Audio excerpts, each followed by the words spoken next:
live. All right. How's everyone doing? All right, just give everyone a few seconds for everything to get going. Okay. All right.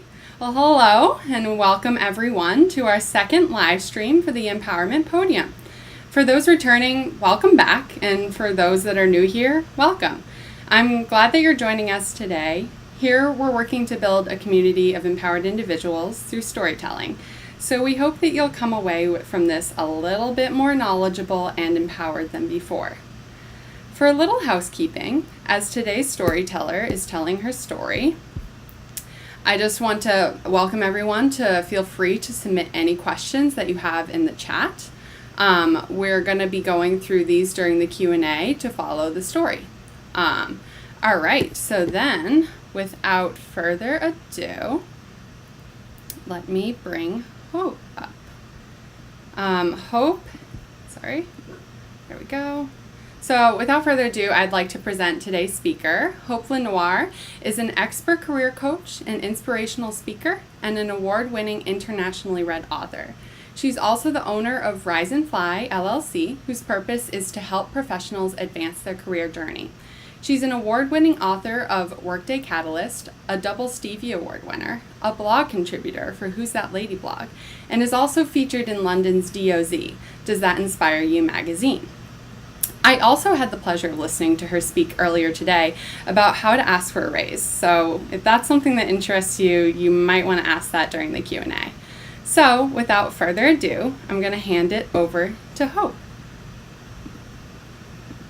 Thanks, Kate. Hi, everybody.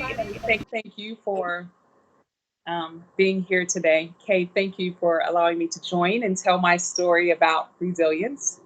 And of course, as you know, I love to tell stories to help and empower and educate us to be better where we are.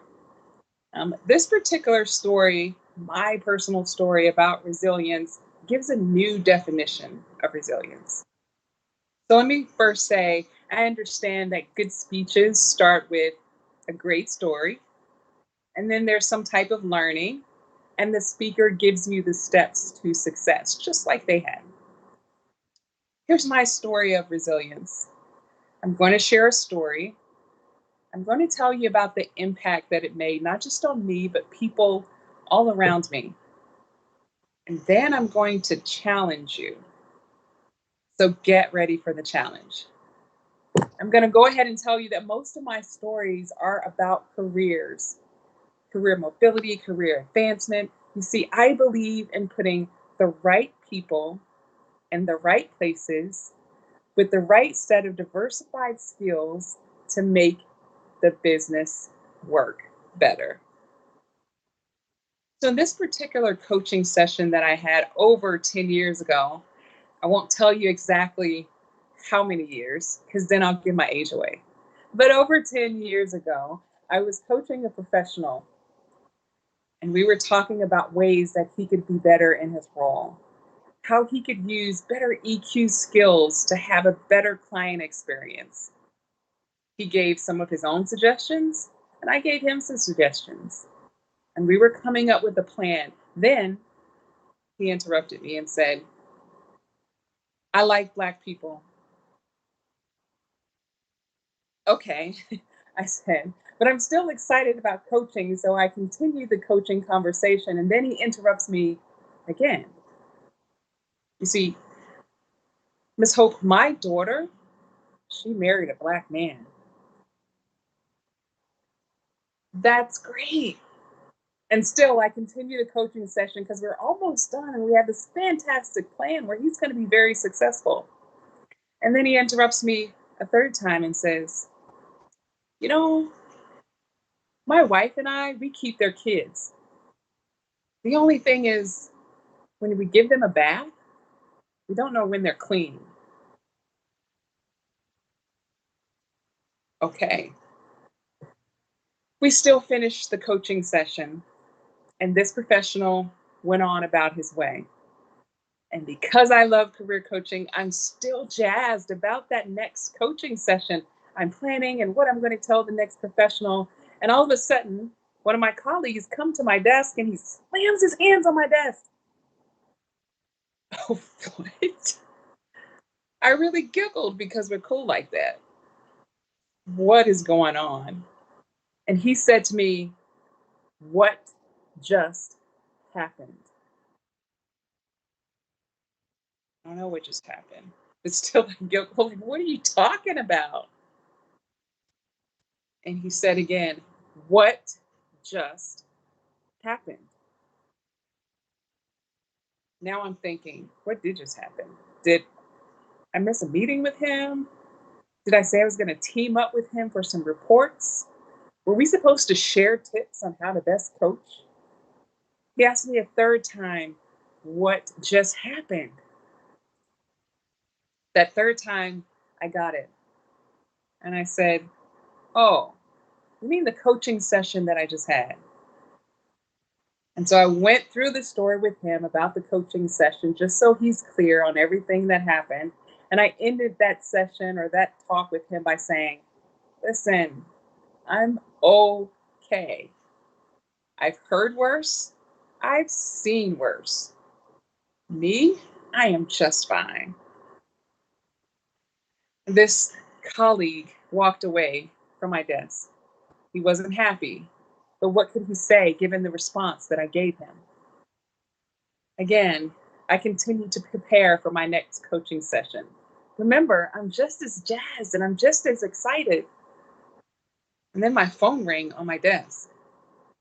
It's another colleague. Hello, what's going on? Hope, why didn't you come to my office? What? I still had some time before my next coaching session, so I told him okay. And I went to his office. Close the door, he said. He never asked me to close the door when I'm in his office. Have a seat, Hope. And I did. How was your day? He said. I'm having a really good day. My day is great. How was your day, Hope? I'm having a good day. And now I'm thinking, was I supposed to meet with him? Should I have given a report to him? Have I been missing something lately that he wants to talk to me about? And he said a third time, Hope, how was your day? I don't know why it takes me three times for high level questions like that for me to finally get what people are asking me. Oh, I said, you heard. You heard about my last coaching session. And so I told him the story and I summarized again. Listen, I am fine. I am okay. That colleague told me something that I will never forget. It's something I needed to hear that's important for me and everyone around me. That colleague who did not look like me said, you're okay, Hope. But what about the people after you? Will they be okay? Will they handle things the same way you did and be just as strong and resilient? Resilience. Hmm. What about the people after me?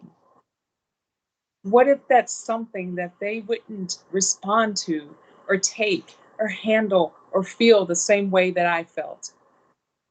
I realized this isn't just about me. To add on to that, my colleague said, oh, before you leave my office, let's come up with a plan. Let's come up with a plan right now so you can act on this right now. And we did. What happened that same day as I met with that professional again? And we had a conversation about what's acceptable and what's not acceptable. You see, I have to remember that having that conversation with that professional not just helped me, but it helped the colleague who slammed his hands on my desk. It helped the colleague who called and said, how was your day? It helped the professionals, the leaders, the coaches that come after me. Resilience, that definition is something Webster's dictionary said resilience is the ability to adjust to misfortune. But Webster got it all wrong. That's not the true definition of resilience. Resilience is more than that. You don't just adjust from things like that. You are better, and you should do something with that better. Am I resilient? Yes, but not by Merriam-Webster's dictionary. I'm resilient by my own standards. I came back, not the same. I didn't adjust. I'm better, and I'm doing something with that better to impact not just me, but the people around me. So I told you my story and my definition of resilience. I told you how it impacted me. I'm fine. I told you how it impacted my colleague number one, my colleague number two, the professional that I coached for the second time that same day. And now it's time for the challenge. Your challenge. Are you ready? I challenge you.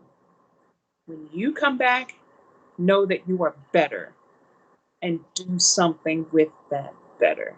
Not just for you, but for those after you and those around you. Okay, that's my story of resilience. And I hope that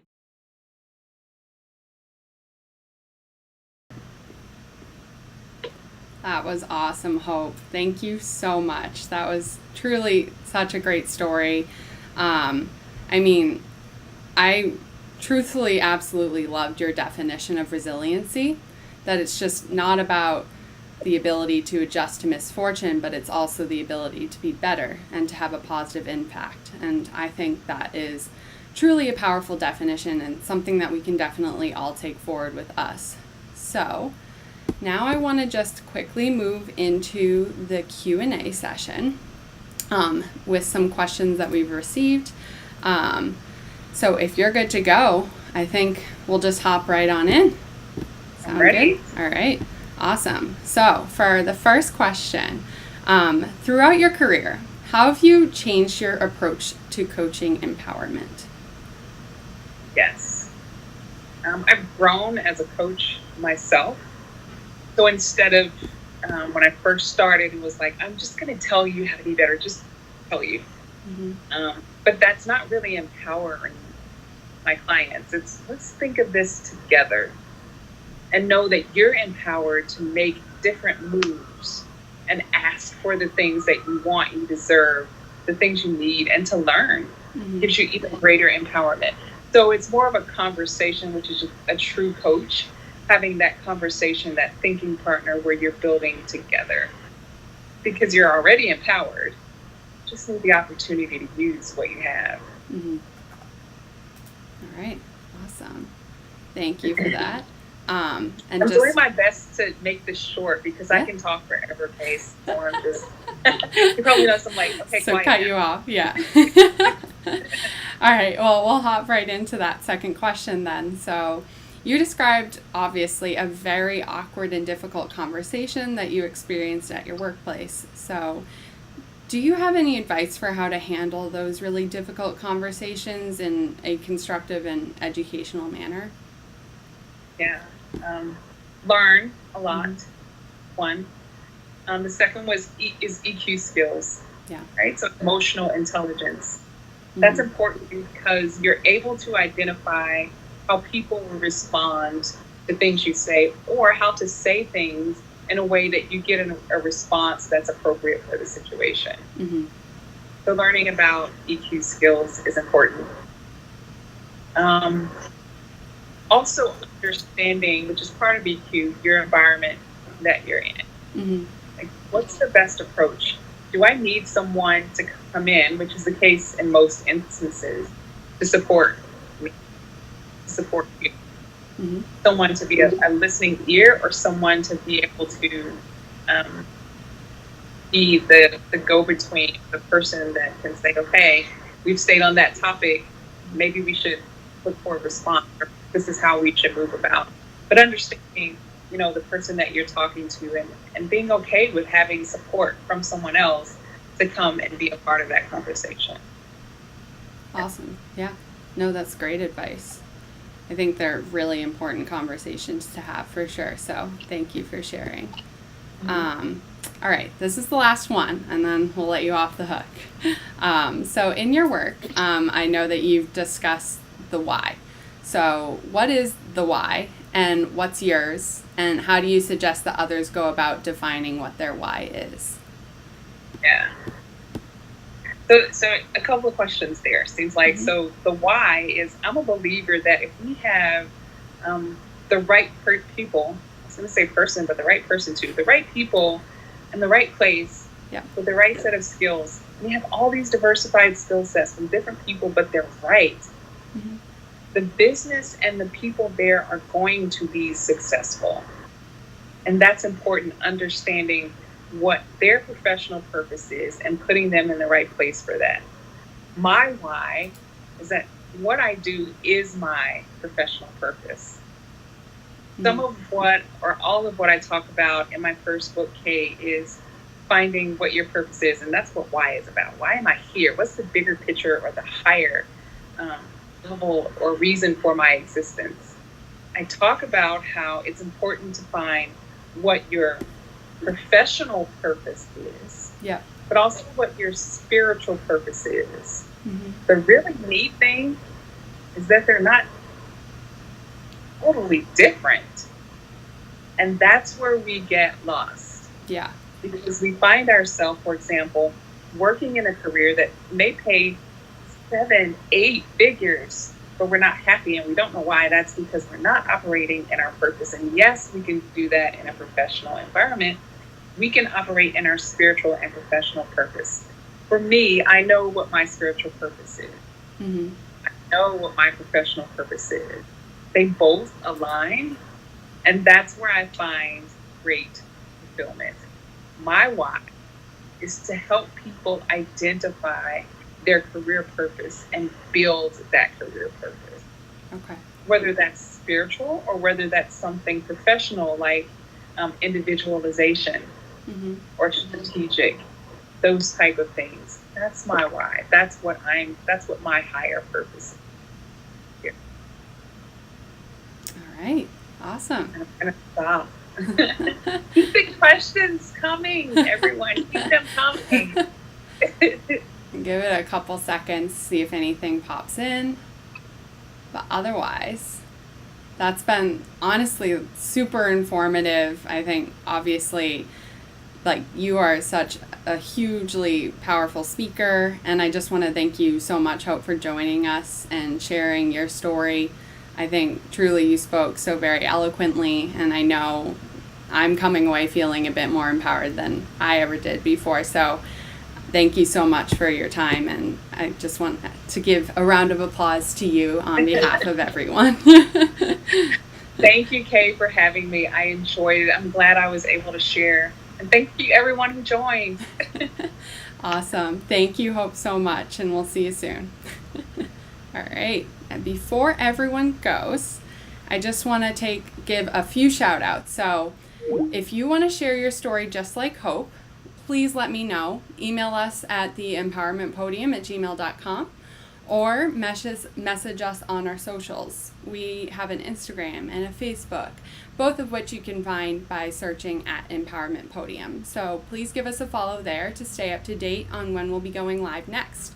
And if you like this stream, please like this video and subscribe to this channel. And if you hit the notification bell, you'll receive notifications every time we post a new video or live stream. So thank you guys so much for tuning in, and I hope that you feel just that little bit more empowered. But until the next time, we'll see you.